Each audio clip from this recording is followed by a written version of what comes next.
Hey guys. All right, it's hump day. That means it is pump day. So we're going to do a strength body pump inspired workout today. Option, if you don't have weights, I'm going to encourage you to either grab a towel or grab a towel and something that could be a weight. Here's a few examples. We got this, we got a backpack, all sorts of different things. So be creative. Don't be afraid to give something a try. It may or may not work. So I'm just going to show you each of the exercises, and then you can go through the workout pretty easily.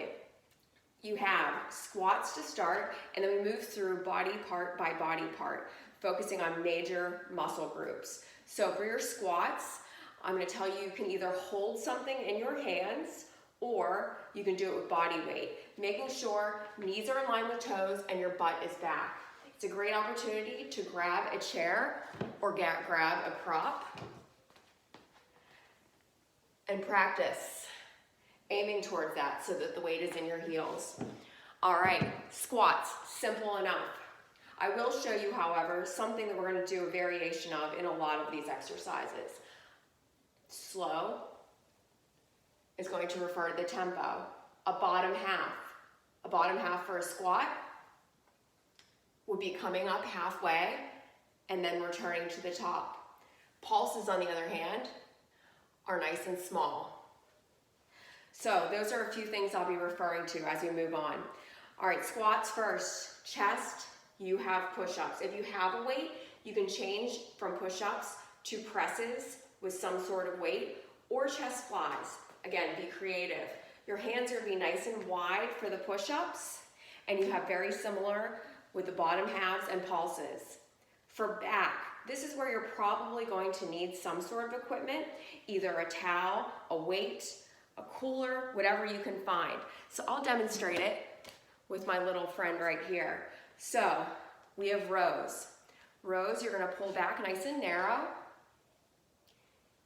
If you only have one item like this, then you're gonna alternate right and then left. If you're using a towel, you can do the same thing, creating tension between your shoulder blades. Coming down, pulling the elbows up and back, nice and narrow, focusing on the tension between your shoulder blades. Those are gonna be the rows. You're gonna stay down a few times. You'll see that referenced in my notes.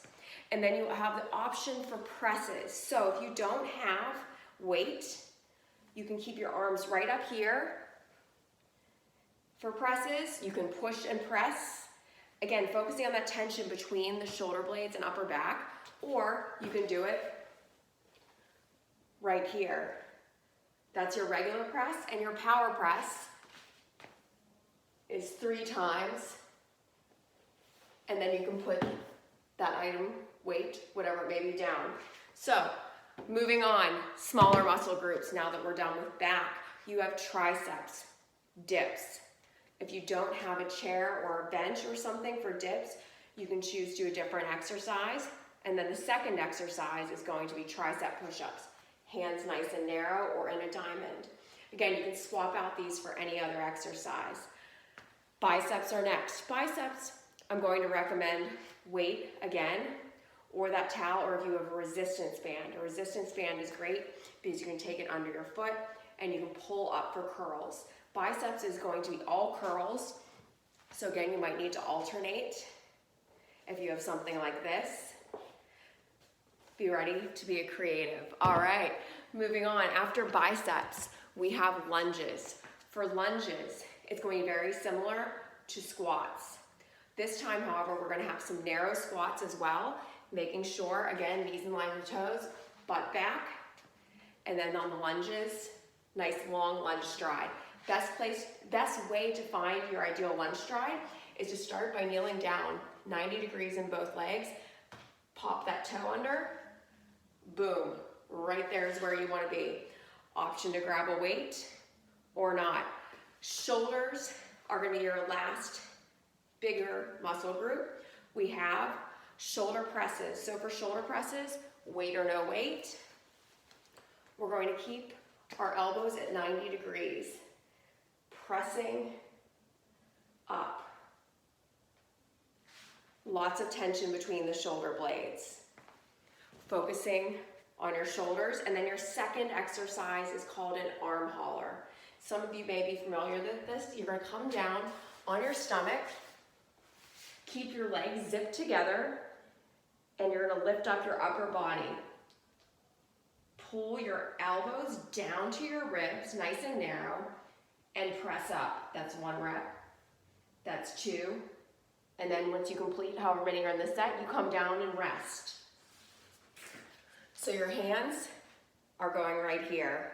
Again, you want to make sure your hips are flat, your thighs are flat on the ground, your legs are zipped together, core tight, and you're lifting through the upper back and shoulders. And finally, your favorite part and mine, we have core.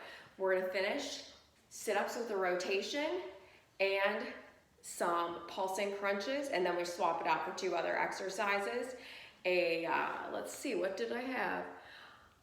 Reverse crunches and jackknives. So, sit-ups with a rotation. Keeping your feet in, you're going to come up about halfway, rotate right, left, middle, and down. That's 1 repetition. Pulsing crunches, you can keep knees over hips, you can keep your feet down, you can even come right up here. You're focusing on lifting your shoulder blades up, bringing your ribs down towards your hips. You go through 1 set with those exercises, and then we're going to swap it out for reverse crunches and a jackknife. Reverse crunches, you're lifting your hips, scooping out your belly. And then the jackknife, you're going to straighten those legs out 45 degrees, lower if you can, while keeping the back flat. Reach up, little crunch, and extend down. Reach up and extend down. So you can see the notes for how many reps you can do of each, or you can be creative and do something on your own.